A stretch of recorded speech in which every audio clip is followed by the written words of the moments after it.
किसी को शक पड़ जाता है हज़रत अमीर माविया पर, ओ खुदा के बंदे, हज़रत अमीर माविया रदी अल्लाह ताला अन्हु तो वो शख्सियत है। नबी पाक सल्लल्लाहु अलैहि वसल्लम ने इमाम हसन को अपने साथ मिंबर पे बिठा के फरमाया, ये मेरा पुत्र चौधरी है, ये सरदार है, ये सैयद है। हुजूर किस तरह? फरमाया जब मुसलमानों की दो जमातें लड़ेंगी तो ये सुलह कराएगा। तो वो हज़रत अमीर माविया की जमात जिसके साथ हज़रत इमाम हसन सुलह करे, तुझे क्यों नहीं कबूल? बिला वजह उलझते हो। बिला कहते जी वो यजीद के अब्बा जी नूह अलैहिस्सलाम का बेटा भी तो काफिर था ना, तो काफिर का बाप होने का माना ये है कि आप इल्ज़ाम लगा देंगे? अजीब आप बात करते हैं। क़यामत में कोई किसी का बोझ, कुरान ने फैसला कर दिया, कोई किसी का बोझ, यजीद अपने मामलात की जवाब देगा, उसके घर वाले उसकी बातों का जवाब। और जो ये कहते हैं ना कि उनके वालिद माअज़ल्लाह ठीक नहीं थे, वो ये भी लिखते हैं कि यजीद का पुत्र बड़ा ठीक था। यजीद के बेटा है जिसका नाम मुआविया बिन यजीद है। यजीद के बाद लोगों ने तख्त पे बिठाया, 40 दिन उसने हुकूमत की और लोगों से कहने लगा कि मैं इस कुर्सी के काबिल हूँ, ना मेरा बाप काबिल था। यजीद का पुत्र फरमाया ना मैं इस काबिल हूँ, ना मेरा अब्बा काबिल था, मैं उस कुर्सी पे कैसे बैठूं जिसके पायों में महबूब की औलाद का खून हो। तलाश कर लो कोई अपना अमीर, 40 दिन के अंदर बंदा तलाश कर लो, मैं इस काबिल नहीं। तुम ये तो लिखते हो उसके बेटे के बारे में, ये क्यों नहीं मानते कि हज़रत अमीर माविया के साथ इमाम हसन ने सुलह की? आप बात को समझें। और कुछ इतने बेवकूफ़ हैं, इतने नादान हैं, उनको कोई और बात नहीं मिलती तो कहते हैं इमाम हुसैन को आना नहीं चाहिए था, हुकूमत बन गई थी, यजीद बैठ गया था, माअज़ल्लाह। पता है हज़रत अब्दुल्ला बिन ज़ुबैर क्या फरमाते थे? फरमाते थे हम तो यजीद के खिलाफ उस वक़्त निकले कि हमें यकीन हो, ये उस बंदे की बात बता रहा हूँ जिसे गुट्टी मेरे नबी पाक ने लवाबे दहन से अता फरमाई। लवाबे दहन से गुट्टी दी रसूल करीम। हज़रत अबू बकर सिद्दीक के से हज़रत ज़ुबैर बिन अवाम जो हुजूर की पुप्पी के बेटे हैं, उनके बेटे हज़रत अब्दुल्ला बिन ज़ुबैर कहते हैं हम तो यजीद के खिलाफ उस वक़्त निकले कि हमें डर था, अगर अब भी ना निकले तो आसमान से पत्थर बरसेंगे, कहीं हमें सजा ना मिले। तो ना बड़ा मुजरिम और तुम कहते हो इमाम हुसैन को निकलना नहीं चाहिए। तो खराबी होती है मेरे अजीज़, खराबी होती। आपको पता है मैं इन मसाइल पर कम बात करता हूँ, लेकिन ज़रूरी बड़ा समझता हूँ। मैं समझता हूँ ये ज़रूरी चीज़ें।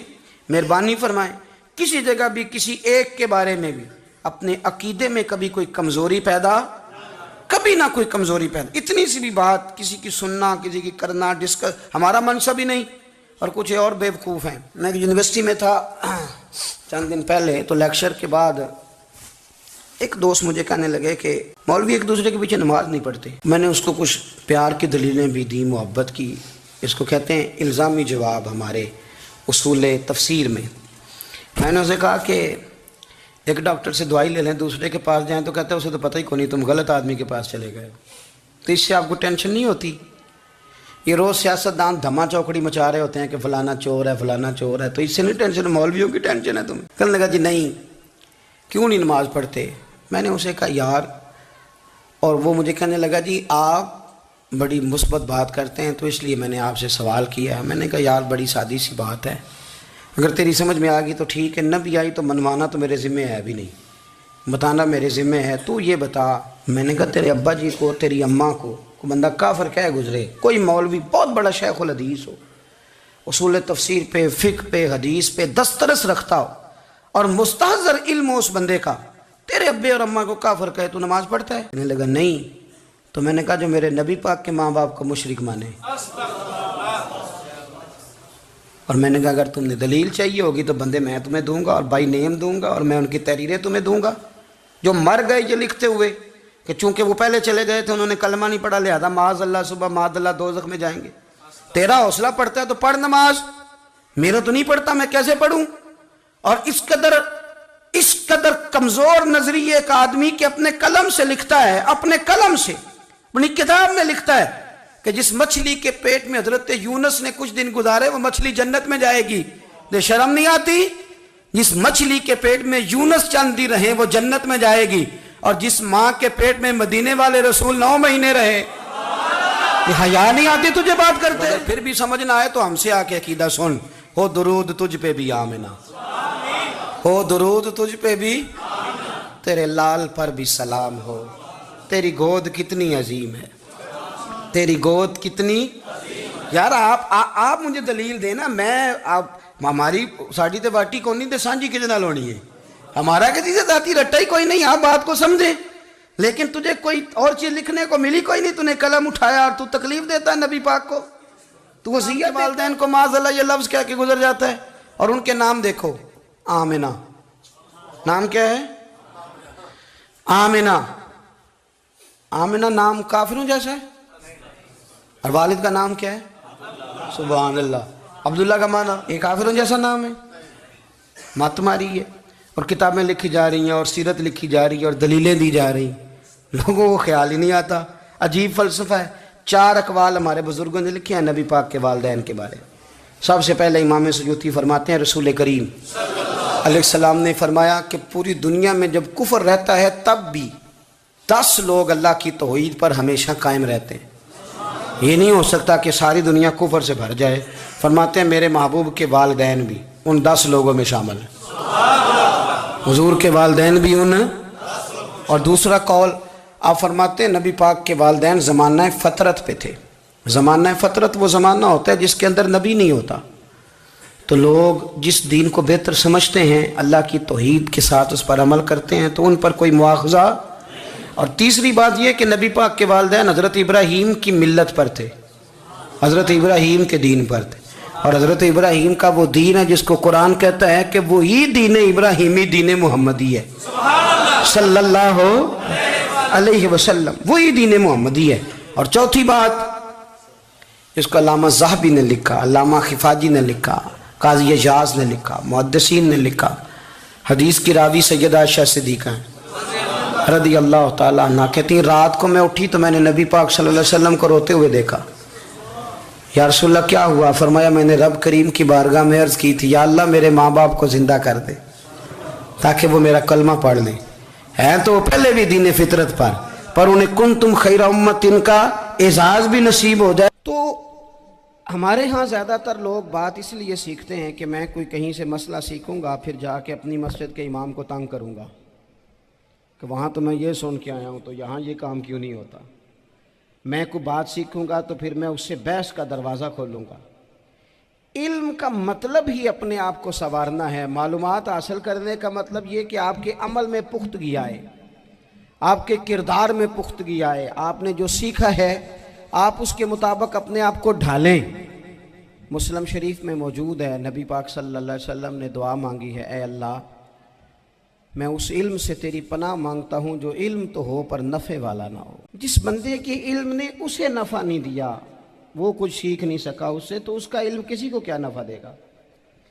जब खुद से उसने, और सूफिया किराम तो फरमाते हैं कि जो लोग बड़ी मालूमात हासिल कर लें, बड़ी बातें सीख लें, पंचायत में किसी को बोलने ना दें, घर में किसी को बोलने ना दें।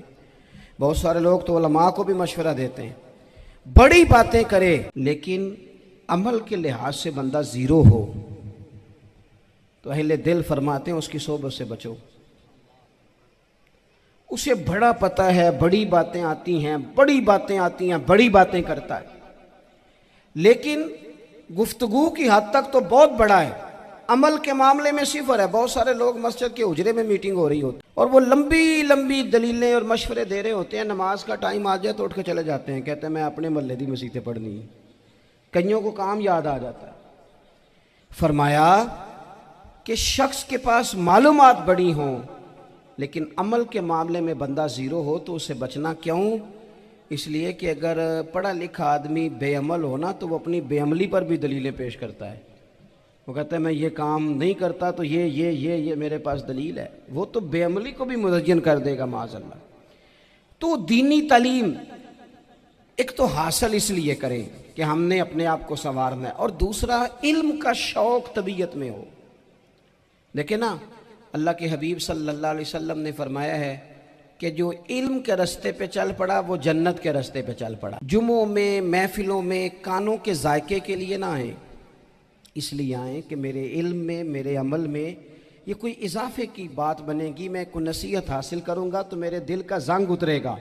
हमारे यहाँ लोग मज़े के लिए आते हैं और आजकल लोग फ़ोटो के लिए आते। इन दो कामों से निकल कर खालिस इस्लाह की नीयत से इल्म का शौक़, हमारे यहाँ तेज़ी से एक हरकत की गई, उलमा का वक़ार ख़राब किया गया और लोगों को दीनी उलूम से दूर किया गया। और इसमें बाज़ बेचारे वाइज़ीन और खुतबा ने भी किरदार अदा किया, जब जाली पीर की तारीफ़ें खोल के की और उसे पता नहीं कहाँ तक। ये स्टेज होते हैं ना, इनमें कोई बंदा अच्छा लगे भी तो उसके लिए दुआ करनी चाहिए, तारीफ़ें नहीं करनी चाहिए। तारीफ़ें उसका कोई फ़ायदा नहीं है, उसको, उस बंदे को तो दुआ का फ़ायदा है। अगर आपको अच्छा लग रहा है तो उसे दुआ दें, उससे ज़्यादा कुछ नहीं करें। और हमारे यहाँ जनाब वो नकीबे महफिल बेचारे की शामत आ जाती है अगर तारीफ़ें थोड़ी करे तो, कहते हैं इन्हों तो ना ही नहीं लेना होता। वो भाई इसके नाम लेने से आपका कद ऊंचा होता है। तो इल्म और आलिम, इन दोनों चीज़ों से कौम को दूर किया गया। दीनी तालीमात का फुकदान है।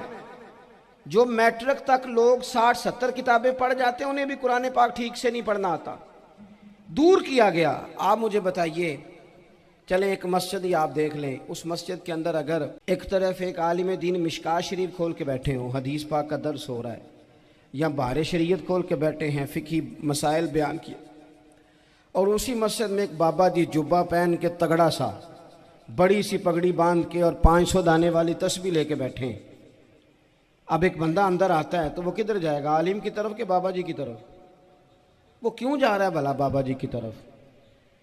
वो इसलिए कि हमने उसे ये बताया ही नहीं कि जिस तरह सुभान अल्लाह सुभान अल्लाह सुभान अल्लाह पढ़ना इबादत है ना, इसी तरह दाराबा पढ़ना भी इबादत है। उसे हमने बताया नहीं कि जब तक इल्म के रास्ते में रहना भी इबादत है, जब तक उसे ये समझ नहीं ना आएगी कि जिस तरह वज़ाइफ की किताब पढ़ना इबादत है, इसी तरह मिशकात शरीफ पढ़ना भी इबादत है, हदीस बुखारी का दर्स लेना भी इबादत है, मुस्लिम शरीफ की अहादीस पर अपने असातिज़ा से बैठकर दुरूस पाना भी इबादत। जब तक ये पूरा मिजाज देखे ना, नबी पाक सल्लल्लाहु अलैहि वसल्लम ने फरमाया रात की एक घड़ी भर दीन सीख लेना सारी रात नफल पढ़ने से बेहतर है। अब हमें समझना चाहिए कि किताब पढ़ के भी बंदा रब रसूल तक पहुंच सकता है। किताब व सुन्नत रास्ता आसान करते हैं, लेकिन हमारे यहाँ क्या मिजाज दिया गया है, बाबा जी के पास चलो, ज़रूर जाएं बाबा जी अगर नेक हैं तो मना कोई नहीं कर रहा, लेकिन जो सोच हमें हुजूर ने दी है हमने उसी की सोच के मुताबिक अपने मामलात को तरतीब देना है ना। अब एक बात मैंने आपसे पूछी और आपने कहा कौम सारी बाबा जी की तरफ जाएगी। हदीस पाक किस तरह है, अल्लाह के महबूब मस्जिद शरीफ में तशरीफ़ लाए, दोनों जानिब लोगों के हलके बने हुए हैं, लोग बैठे हुए हैं, एक हलके में लोग अल्लाह की याद कर रहे हैं, जिक्र हो रहा है, एक हलके में बैठ के एक आलिम किताब व सुन्नत का दर्स दे रहे हैं, एक सियाबी और बाकी सुन रहे हैं। ख़ास तवज्जो करें नौजवान मेरी बात पर, रसूल करीम सल्लल्लाहु अलैहि वसल्लम दोनों के बीच खड़े हो गए और करीम ने फरमाया दोनों महफिलें खैर की हैं, दोनों ही हलके खैर के हैं। और फिर हुजूर फरमाने लगे मुझे चूंकि रब ने उस्ताद बना के भेजा है, मैं चूंकि मुअल्लिम बन के आया हूँ, यतलु अलैकुम आयातिना व युज़क्कीकुम, मैं चूंकि किताब व सुन्नत की तालीम के लिए आया हूँ। ये लफ्ज़ कहते कहते हुजूर उस जमात में बैठ गए जो दीन पढ़ और पढ़ा रही थी। हुजूर वहाँ बैठे जहाँ बात दीन की हो रही, जहाँ लोगों को अल्लाह रसूल की बात बताई जा रही। तो जुमे में वक्त पे आएँ, अपनी दीनी मालूमात मजबूत करें और अपने लिए मजबूत करें। मैं आपको बड़े दर्द से ये बात अर्ज़ करता हूँ, अगर दिन में 100 लोग मसला पूछते हैं ना शरीयत का, तो उनमें 95 लोग वो होते हैं जो तलाक का मसला पूछते हैं। वालिद साहब ने, बेटी के वालिद साहब ने 2 महीने पहले ऑर्डर दिया होता है फर्नीचर का। बेटे की शादी हो तो महीना पहले शेरवानी वाले को भी कहना पड़ता है, गाड़ियां बुक करानी पड़ती हैं, मैरिज हॉल बुक, ये सारे लवाजमात हम करते हैं। सारा कुछ किया, गाड़ी से घर बसना है, मैरिज हॉल से बसना है, फर्नीचर से बसना है, हमने सारा कुछ उनको बताया। लेकिन काश 2 घंटे बच्ची किसी मुअल्लिमा के पास जाती, बच्चा किसी उस्ताद के पास जाता, निकाह तलाक के मसले भी सीखते।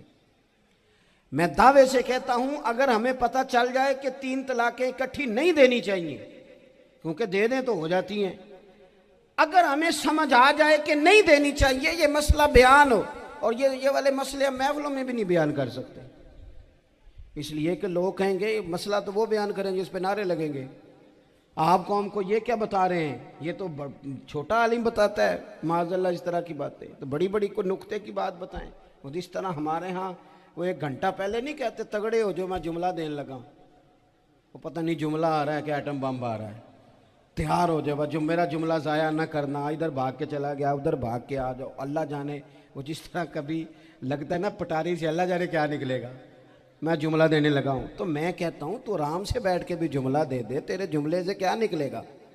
और तू जुमला ना दे, हमें कोई आयत दे, तू जुमला छोड़ हमें कोई हदीस पाक सुना।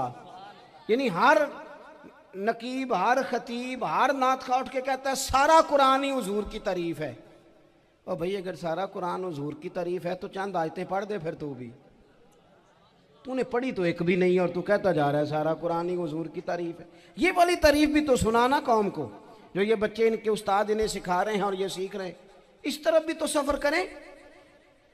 तो मेरे अजीज, अगर लोगों को मसाइल का पता चले तो सैकड़ों घर बच जाएं तबाह होने से, बड़े बड़े घर बच जाएं, लेकिन मसाइल नहीं आते। मेरे पास मसला पूछने के लिए कुछ लोग आ गए तो 4-5 साल का बच्चा भी था जिसके वालिद ने गुस्से में अपनी बीवी को 3 तलाकें दी। तो छोटा सा बच्चा, कपड़े भी फटे पुराने, और हालत बता रही थी कि गरीबी है।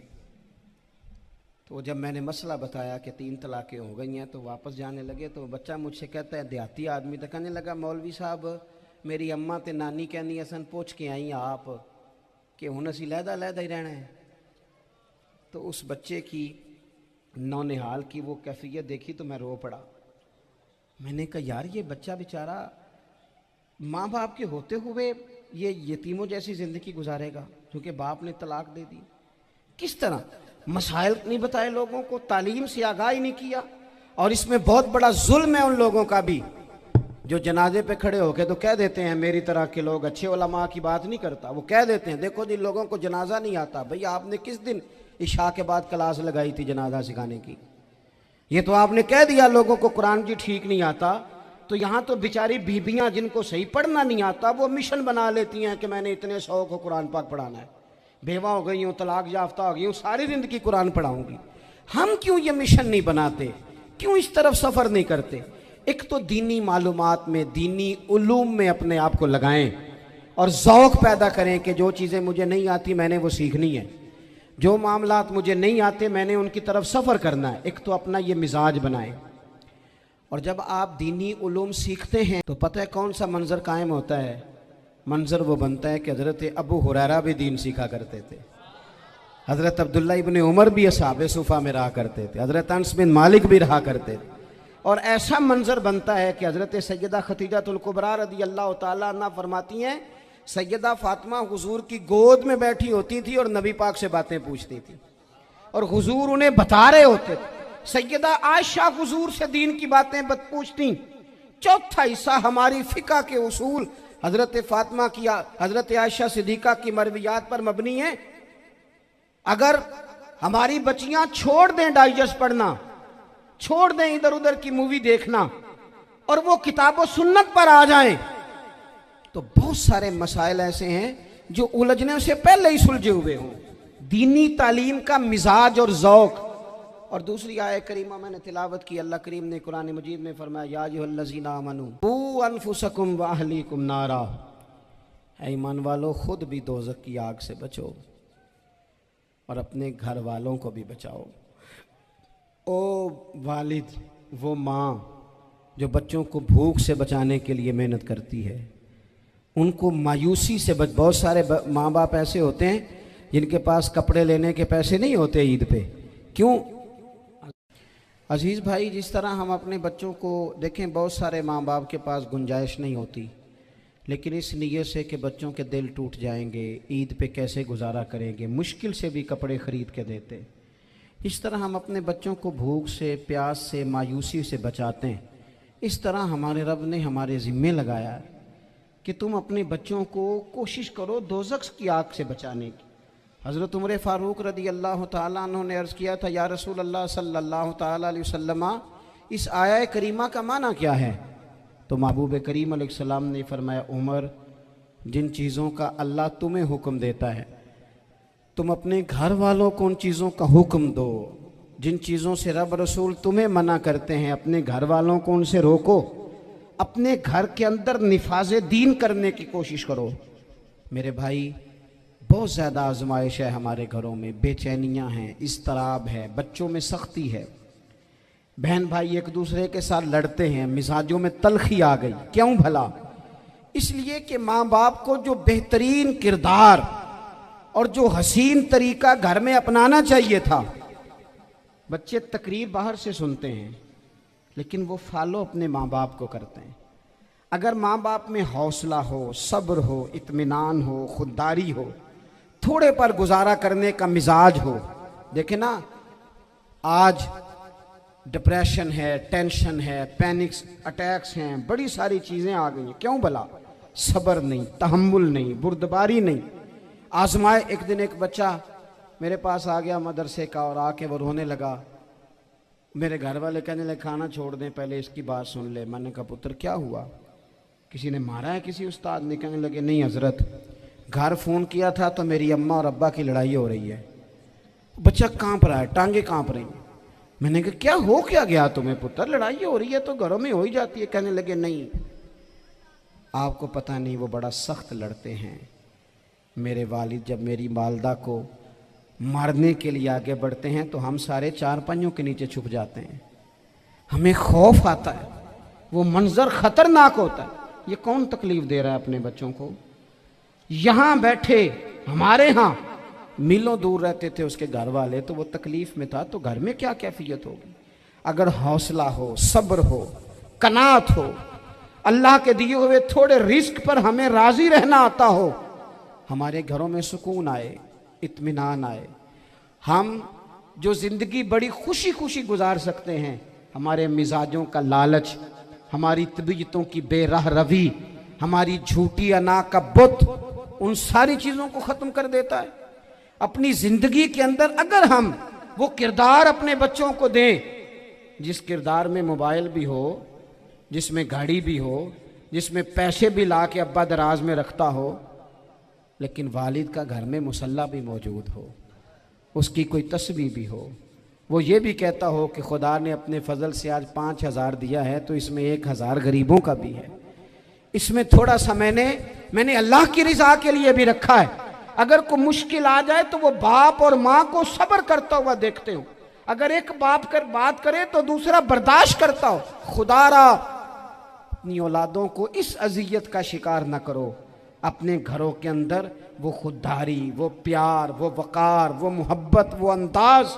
आप थके हुए हैं, कोई शक नहीं, आप बहुत सारे मसाइल का बाहर शिकार होंगे, कोई शक नहीं, लेकिन आप बाहर से थक के आए हैं। और अगर आप बाहर अपनी फैक्ट्री के मालिक हैं और दफ्तर के बड़े हैं तो घर में भी तो आप बड़े हैं ना।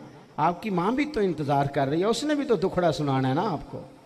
आप ये देखिए कि आपके बच्चे भी तो इंतज़ार कर रहे हैं, वो चाहते हैं कि अब्बा आके बैठे तो हम उनके सीने पे चढ़ के थोड़ा खेलें। आपकी अहलिया मुंतज़िर हैं। कुछ बातें बीवी किसी और से नहीं कह सकती, सिर्फ अपने शौहर से कहती है, लेकिन वो तो आते ही जलाल में आ गए साहब। वो कहने लगे तू बड़ी नालायक है, मैं थका मांदा आया हूं और तूने मुझे कहानी सुना दी है। वो उस खातून से शिद्दत के साथ पेश आने लगे। मेरे रसूल पाक की हयात नूर को देखो, हज़रत उम्मे ऐमन हुज़ूर की रज़ाई वालदा हैं, उनकी भी खिदमत हो रही है। हज़रत हलीमा सादी आ रही हैं तो खिदमत हो रही है। हज़रत अब्बास हुज़ूर के चचा हैं तो करीम फरमाते हैं मेरे चचा हैं बाप की जगह पे। हुज़ूर दोस्त अहबाब सहाबा गुलामों सब के साथ प्यार कर रहे हैं।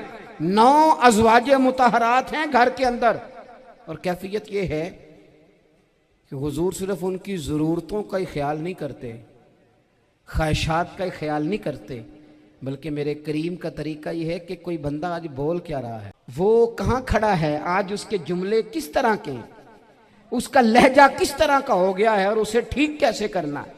महबूब इसका ख्याल फरमाते, तवज्जो करते। मैं कहता हूँ कि हम सबको शौक़ आया है आराम करने का। मैं सुबह 11 बजे से पहले अपने घर से निकल आया था और ये वक्त आ गया है और रात को खुदा जाने किस वक्त घर पहुँचना है। कई दफ़ा कैफियत ये होती है कि गाड़ी से उतरते हैं तो फिर दिल करता है कि कोई उठा के चलाए ना कभी। इसके बावजूद बहुत सारे लोग नाराज़ रहते हैं कि हमसे मिल के नहीं गए, फ़ोटो नहीं खिंचवा के गए, फलानी जगह चाय नहीं पी के गए। ये तसलसल है, लेकिन मैं जितना मर्जी थका मांदा घर जाऊंगा ना, कभी ऐसा नहीं हुआ कि मैं घर जाऊं तो बड़ी टेंशन में जाऊं। मेरी घर वाली एक दिन मुझसे कहने लगी, आपने कभी नहीं कहा कि मैं थका हुआ आया। बंदा थक भी तो जाता ही है ना, कभी कहाँ करे ना। मैंने उसे कहा पता क्यों नहीं कहता? इसलिए नहीं कहता कि मैं नहीं चाहता कि मेरे बच्चे ये कहें कि हमने दीन नहीं पढ़ना, हमारा बाप तो बड़ी मुश्किल में है।